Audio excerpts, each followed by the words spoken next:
SCAT College of Engineering and Technology, Cheran Mahadevi, Tirunelveli, where imagination meets innovation. Counseling code 4969. AIADMK முன்னாள் அமைச்சர் திரு செம்மலை நம்மோடு தொலைபேசி வாயிலாக இருந்திருக்கிறார். ஐயா வணக்கம். வணக்கம்மா. இப்போ டாஸ்மாக் வழக்குல அமலாக்கத்துறை விசாரணைக்கு தடை விதித்து உச்சநீதிமன்ற நீதிபதிகள் உத்தரவிட்டிருக்கிறாங்க. இப்போ இந்த வழக்கை பொறுத்த வரைக்கும் இது கடந்த 8-9 வருடங்கள்ல நிறைய எஃப்ஐஆர்கள் எல்லாம் கன்சாலிடேட் பண்ணி மொத்தமாக போடப்பட்ட ஒரு வழக்கு அப்படின்னு சொல்லப்படுகிறது. இப்போ இந்த முதற்கட்டமா இந்த உத்தரவை நீங்க எப்படி பார்க்கறீங்க? திமுக அரசு தரப்புல இருந்து சொல்லக்கூடியது கடந்த அதிமுக ஆட்சி காலத்திலிருந்து அது வருது, இப்போ இந்த ஆட்சி காலம் அப்படின்னு மட்டும் திமுக மீது களங்கம் சுமத்த வேண்டாம், இது கடந்த 8-9 வருடங்கள் அப்படிங்கும் போது அதிமுக ஆட்சி காலத்துல முறைகேடுகள் நடைபெற்றிருப்பதாகத்தானே அந்த வழக்கு சொல்கிறது அப்படின்றாங்க. உங்களுடைய பார்வை என்ன சார்? அதாவது ஒரு நிறுவனம் தொடர்ந்து இருக்கிறதுனால பல ஆட்சிகள் வரும் போகும், அது வேற சமாச்சாரம். இதுல அதாவது உயர் நீதிமன்றத்தில் டாஸ்மாக் நிறுவனமும் தமிழக அரசும் அந்த விசாரணைக்கு சோதனைக்கு தடை கேட்டது, தடை கொடுக்க மறுத்து விட்டது. அதன் பேரில் உச்ச நீதிமன்றத்திற்கு மேல்முறையீடு செய்திருக்கிறார்கள். அவர்கள் இப்பொழுது அதற்கு தற்காலிகமாக தடை கொடுத்திருக்கிறார்கள். ஆக இது ஒன் சைடட் ஆர்குமெண்ட், ஒரு தரப்பு வாதத்தை கேட்டு கொடுத்திருக்கிறார்கள். இதற்கு பதில் இடியை அதாவது அமலாக்கத்துறை கேட்டிருக்கிறார்கள். அமலாக்கத்துறை பதில் சொல்லுகிற போது அந்த கேள்விகளுக்கெல்லாம் பதில் வரும். ஆனால் என்ன, இந்த டாஸ்மாக் விவகாரத்தை பொறுத்தவரையில கைப்புண்ணுக்கு கண்ணாடி தேவையில்லை. இது ஊரறிந்த உண்மை, நாடறிந்த உண்மை. 1000 கோடி ஊழலுக்கு மேல் 1000 கோடி ரூபாய்க்கு மேல் ஊழல் நடந்திருக்கிறது, முறைகேடு நடந்திருக்கிறது என்பது கண்டுபிடித்திருக்கிறது. உச்சநீதிமன்றம் கூட என்ன சொல்றது என்று சொன்னால், லஞ்ச ஒழிப்புத்துறை ஏற்கனவே வழக்கு பதிவு செய்திருக்கிற போது இடிக்கு என்ன வேலை என்கிறார்கள். நான் என்ன சொல்லுகிறேன் என்று சொன்னால், நான் ஒரு வழக்கறிஞர் என்ற முறையிலே சொல்லுகிறேன். அதாவது லஞ்ச ஒழிப்புத்துறை வழக்கு பதிவு செய்வது வேறு, ஊழல் அல்லது முறைகேடு அல்லது லஞ்சம்.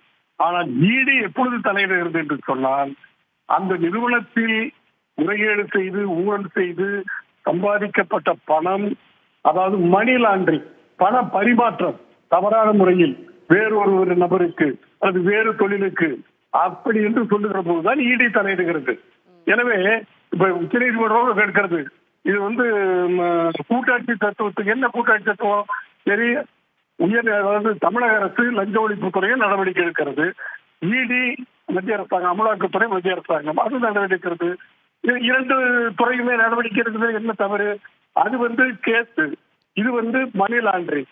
ஆக இதுல எந்த பிரச்சனையும் இல்லை. ஏன்னா இதுல கூட லஞ்ச ஒழிப்புத்துறை வழக்கு பதிவு பண்றதுதான் உண்மை. ஆனா பணப்பரிமாற்றம் என்று வருகிற போது லஞ்ச ஒழிப்புத்துறை அதில் தலையிடாது, அது இடி தான் தலையிட வேண்டும். இது மதுபானிலிருந்து நேரடியாக சில்லறை கடைகளுக்கு மதுபானம் போயிருக்கிறது பில் இல்லாம, அது அரசாங்கத்திற்கு இழப்பு.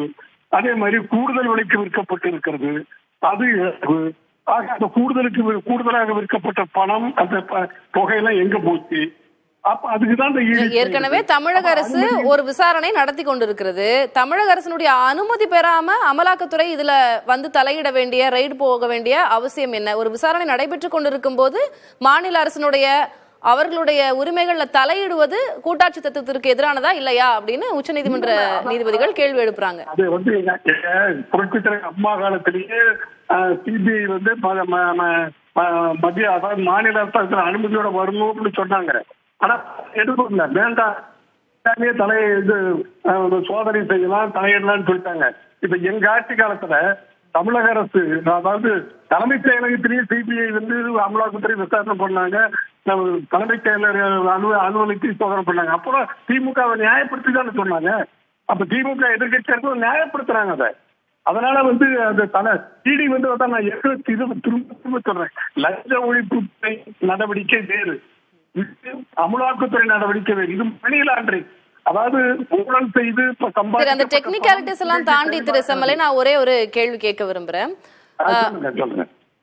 இப்போ திமுகக்கு இது ஒரு அடி, ஒரு முன்னகர்வு, அவங்களுடைய ஒரு ஹேண்ட் உயர்ந்திருக்கு அப்படின்னு, அவங்க கை லேசாக உயர்ந்திருக்கு அப்படின்றதே நம்ம பார்க்கலாம் இல்லையா? ஏன்னா நேத்து எடப்பாடி பழனிசாமி அவர்கள் இடி ரைடெல்லாம் பார்த்து யார் பயப்படுறா அப்படின்னு ஸ்டாலின் அவர்களுக்கு கேள்வி எழுப்பி இருந்தாரு. இப்போ அதுக்கு ஒரு பதிலளிக்கும் வகையில ஒரு அடி அவங்களுக்கு ஒரு முன்னகர்வு தானே இது. அது அப்படி அரசியல் ரீதியா அப்படி புரிஞ்சுக்கலையா நீங்க? இது தங்களுக்கு சாதகமான தீர்ப்பு என்று எடுத்துக்கொண்டால் அவர்கள் அதாவது வழக்கு விசாரணையை புரியாதவர்களாகத்தான் இருப்பார்கள். இது ஆரம்ப கட்டம். இது முழு அதாவது இறுதி தீர்ப்பு அல்ல. ஒரு பே கேட்டிருக்காங்க, கொடுத்திருக்காங்க.